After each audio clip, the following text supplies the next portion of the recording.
move to the first slide, Mission and Vision, Domain 1. If you look at the graphic on the right-hand side of the slide, I took that directly from a text titled Learning by Doing by Richard DeFore. And the graphic really poses some good critical questions. The first two deal with how we arrive at our mission and vision, and the second two deal with the values and the behaviors upon which we collectively agree. The final question addresses how will we know whether we've achieved our mission or vision. And so, I would ask you, have we sat down as a staff of educators and asked ourselves, why do we exist? And if we're able to answer that first question, then have we asked ourselves, what must our school become to accomplish our purpose? DeFore makes a great reference in his text to a book you're probably all familiar with, Jim Collins' book, Good to Great. And in Good to Great, Collins talks about the hedgehog parable. And in a nutshell, the hedgehog ultimately outsmarts the fox because the fox is continually trying some new and different idea in order to catch the hedgehog. And the hedgehog has one trick, and he consistently uses that trick. And I'm certainly not implying that education is that simplistic. However, Collins's point was that when he studied Fortune 500 companies, he learned that the most successful companies out there came up with these very straightforward, compelling visions that drove everything they did, and they didn't jump on every bandwagon that came along. They focused their efforts on a key strategy, and they stuck to it. So I think in education, we all know how easy it is to jump from one new idea to the next in order to find the cure, if you will, rather than finding the appropriate strategy, the one that fits our needs, and staying with that strategy. So we'll move to slide 2. And I was just going to let you know, if you need it bigger so you can see it on your screen, there's 2 arrows in the upper right corner that are pointing across from each other diagonally. Click on that and it'll expand it so it makes it bigger for you. Okay. The South Dakota Principal Effectiveness Model defines a principal's actions related to shared vision for school and student success as follows. An effective principal develops and implements goals, objectives, and strategies to achieve a shared vision for school and student success. As you can see in the graphic above, this first component, 1.1, really deals with addressing that question of who we are and what we want to become. So if we could move to the next slide. I sent all of you a number of attachments yesterday. You probably wondered when they would stop coming. I couldn't get them all into one email, so I had to do some separate emails. This is just page 1 of one of the attachments that I sent you yesterday. It's a survey, and even though the survey title says Professional Learning Community, I'm not suggesting that you start a professional learning community in this particular webinar. That's another whole discussion. However, this particular survey that comes from Graham and Ferreter's text on professional learning communities really would help you to assess where you are in your school with your mission and vision.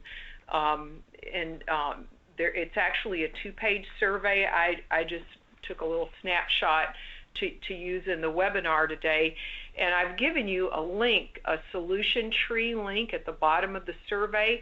Solution Tree offers a number of free tools like this survey that are worth exploring, but I've found this particular survey is pretty short, and it really gets to the point of where are you and your staff with regard to your mission and vision, and how clear is everybody in your school about that. Okay, Matt, if we could move to the next slide.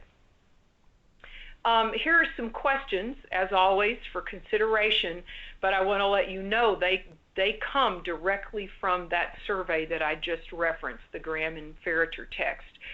Does our school have a clear mission statement? Was our mission statement developed collectively? Is our mission statement frequently referenced by faculty members in formal and informal meetings? Have we defined vision statements or guiding principles that describe what our mission should look like in action? And do we allocate human and financial resources toward efforts that support our mission? And do we make hiring decisions that support our mission?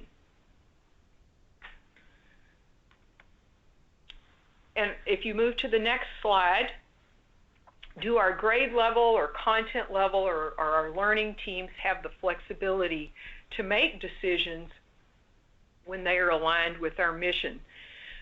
When faced with decisions that are not aligned with our mission, do we as administrators question the decisions, even when the question might be unpopular with our staff?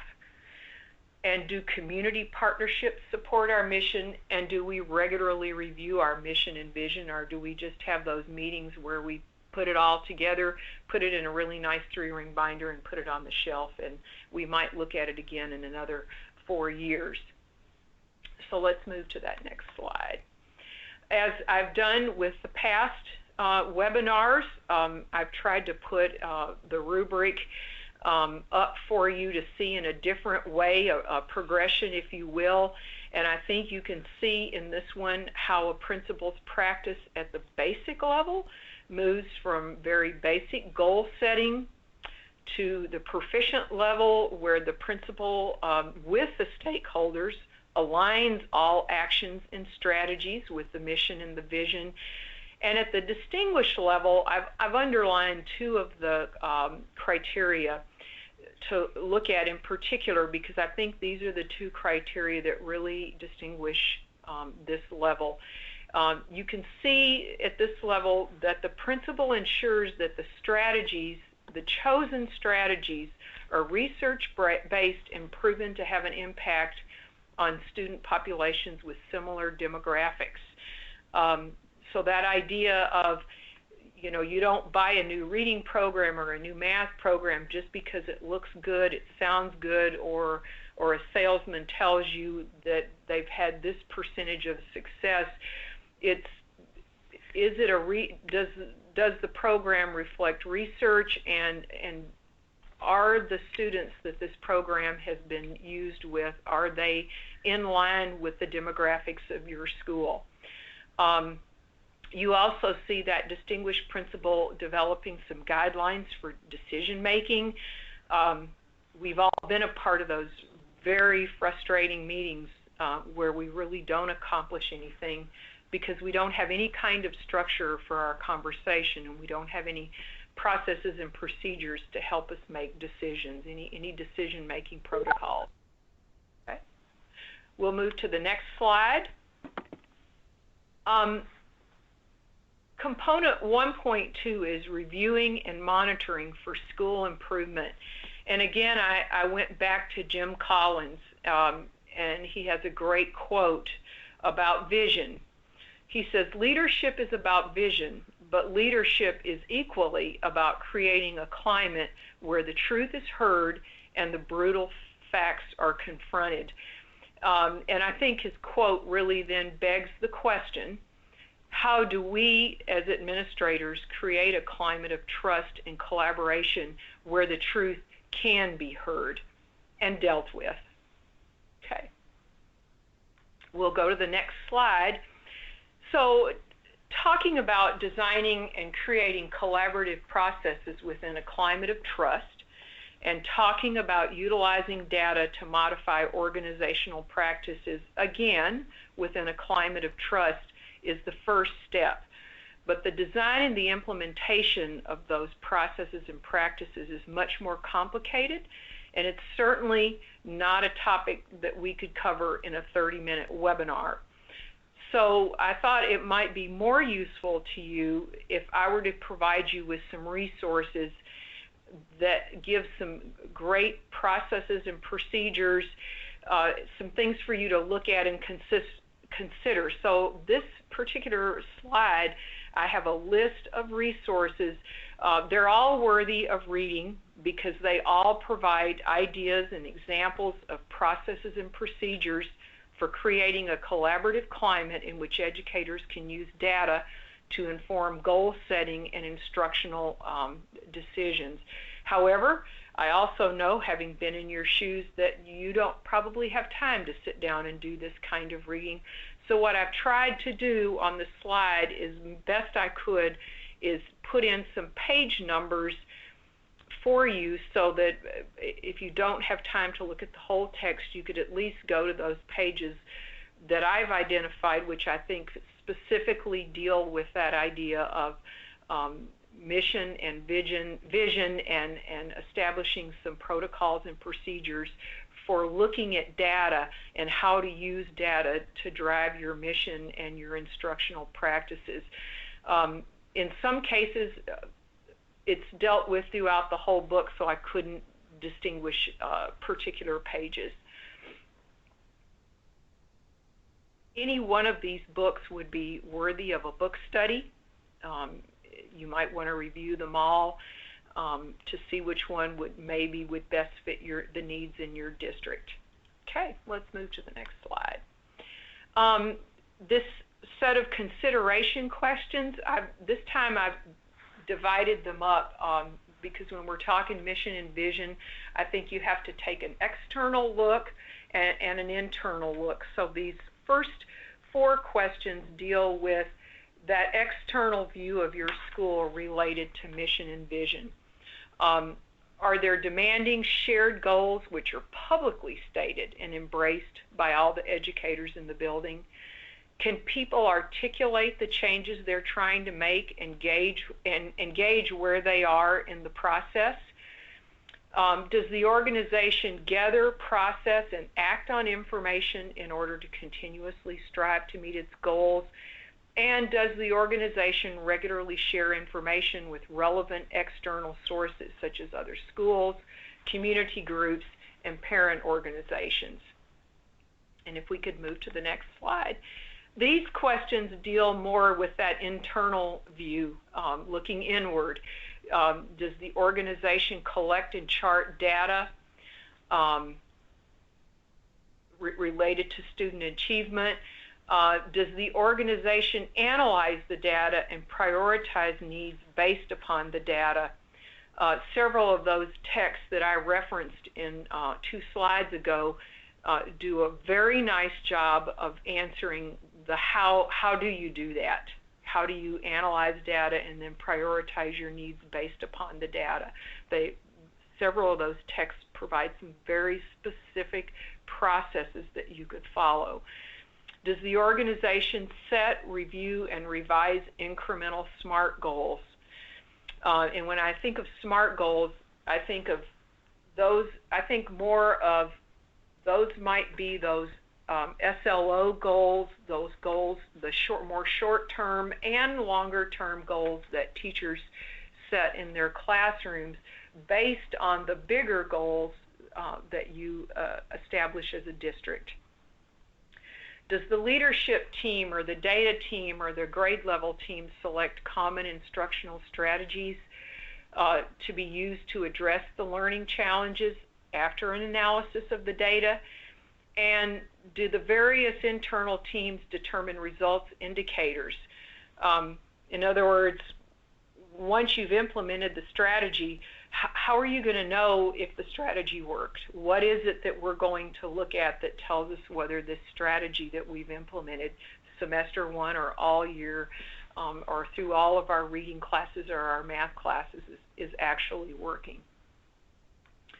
And then the next slide is that comparison and progression again, a look at the rubric. You can see the principle in this basic level moves from just collecting data to using data to actually initiate changes in performance and school culture. At that distinguished level, a principal collects and analyzes data monthly with the school's leadership team. And the distinguished principal monitors fidelity to the strategies. If we've agreed on strategies, are all teachers faithfully implementing those strategies in the classroom? Okay. As I've done in the past, I've provided artifact lists for you related to Domain 1. This particular list takes up 2 pages. We can move to the next slide. There are a number of artifacts that could be used for Domain 1. As we've done in the past, here is a crosswalk so that you can see how the principal effectiveness Domain 1 it's like a hold on the phone. Aligns with the teacher effectiveness framework. And as you can see in this particular crosswalk, there are only 2 domains from the teacher effectiveness model that really closely align with the principal effectiveness. That's Domain 1, planning and preparation, and Domain 4, professional responsibilities in the teacher evaluation model. So if we go to the next slide, and I wanted to have time to talk about this next piece a little bit. One of the emails that you received from me yesterday should have had 6 attachments, and they would have been titled discussion guides, Domain 1 through Domain 6. So one of my concerns with the webinars all year has been the lack of time to interact and reflect with participants. And I was very appreciative. Dr. Debbie Caskey, she's the assistant superintendent from the Douglas School District. She was gracious enough to spend some time with me recently about what we could do to make this an opportunity for more collaboration and reflection. And she provided some excellent feedback and some suggestions. And what I took away from my conversation from her was that while we might not have time during the webinar for reflection and interaction, teams of administrators might have a time at a later date to collaborate. And she thought it would be helpful if we had some kind of reflection or discussion guide to use. So if you're in a district with multiple administrators, you could have those conversations together. If you are, and I know this is the case in many districts in South Dakota, you are the lone administrator in your district, perhaps you could establish some kind of cohort or work with a group of principals from neighboring districts or superintendents and use these discussion guides to have some collaborative conversations. Cher Daniel, who's the Rapid Valley Elementary principal, and I appreciate the time she took, provided me with some ideas for how we might construct these discussion guides, and she actually shared with me a configuration map for standards from the Learning Forward group.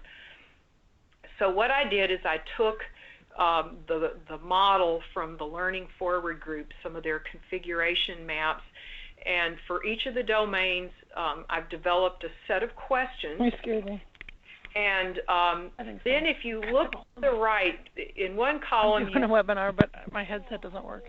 The principal effectiveness domain. Once I'm like. In the second column, you see the guiding questions. Mm-hmm. The questions should be familiar because I've taken them directly from the slides we've had in the PowerPoints over the course of the year. What I've added, however, is if you ask the question, does our school have a clear mission statement? And if you do have a clear mission statement, what does that look like when it's principal focused? So, you know, what kind of action would you look for when you're looking at the principal to know that that's happening? And so I give an example here of teacher interview questions that reflect the mission statement. That's a principal action that shows that the principal's actions are aligned with the vision and the mission of the district. What does it look like with the teachers? If you're looking at a teacher, how do we know they have clarity about the mission and vision? And an example might be the ability to walk into any classroom at any time in a district and you see that there's lesson fidelity, and if as a district you've agreed upon certain strategies, you see examples of those strategies in the classroom, and then you take it out one more step to the student level. If we really are achieving our mission and vision, we ought to be able to go to the student level and see the mission and vision in action. Can students tell you what the goal of their learning is? And are they at appropriate developmental levels able to tell you how that's connected to what they're supposed to be learning? Or can they just tell you, we're doing this activity today, we're doing the dinosaur unit today, rather than actually articulating to you what it is they're supposed to be learning, what skill, what content knowledge are they supposed to be learning. And so there is a guide for each one of the domains. There are 6 discussion guides. I left them open. They're not PDFs. They're Word documents done in table format. So you could add in questions. You could put in examples. Another use that I thought of for this possibly would be, in addition to being a basis for conversation and discussion, is a way to provide evidence to your evaluator. If you're the superintendent and you sat down with your principals and you talked through this document, you would cover probably all the artifact discussion you would need, and you could put those in this chart, and you would have a list of artifacts connected to the domains and the questions. So that would be another way to use this particular chart. So you should have received all 6 of those in your email, and I want to thank again Dr. Caskey and Mrs. Sher Daniel, first of all, for the constructive feedback and the ideas, and finally for a tool with which to work. If we could go to the next slide. You've seen this slide before. This is the link to the turnaround principles. So if you are in a school where you're having to work with the turnaround principles, you can click on this link and you can see how mission and vision align with the turnaround principles. And then you also received 3 more attachments. I've talked about one, the survey, but I also sent you some documents about data. It occurred to me as I was thinking about this that if you have to be using data to establish your mission and vision, I know I can remember as a principal being bombarded with data and sometimes wondering, which data do you use? How do you use it? How do you sort it all out? And so I put in 2 tools in your email. One of the tools was titled Types of Data, and it really defines the different types of data that are out there for schools, and then what is the appropriate use of that data. I thought that chart might be helpful. And then the second document that I gave you were the components of data use, and it's a series of questions that you could ask that might help you as a district or a school with your leadership team to sort out and prioritize your data. Because as I said before, if we're really going to use data to define and track the success of our mission and vision, then we need to have an understanding of all the forms of data and how do we analyze the data and how do we effectively use the data. And then I had a couple of other sources here that I just tagged on at the end.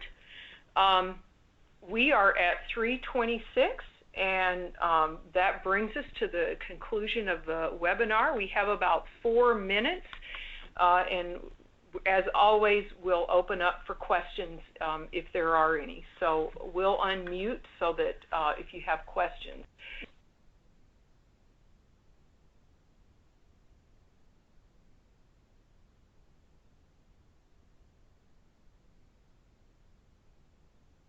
You're welcome at this point. You're unmuted to ask any questions.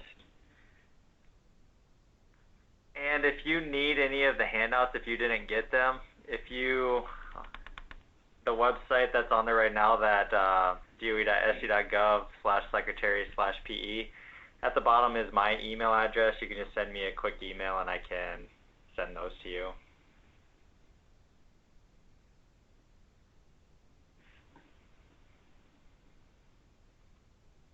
My number is 605-939-6072. I'm more than happy to take a phone call as well if you're more comfortable in that format, or with an email. We welcome questions and we welcome feedback. I have none. Thank you for the resources. Thank you. Thank you.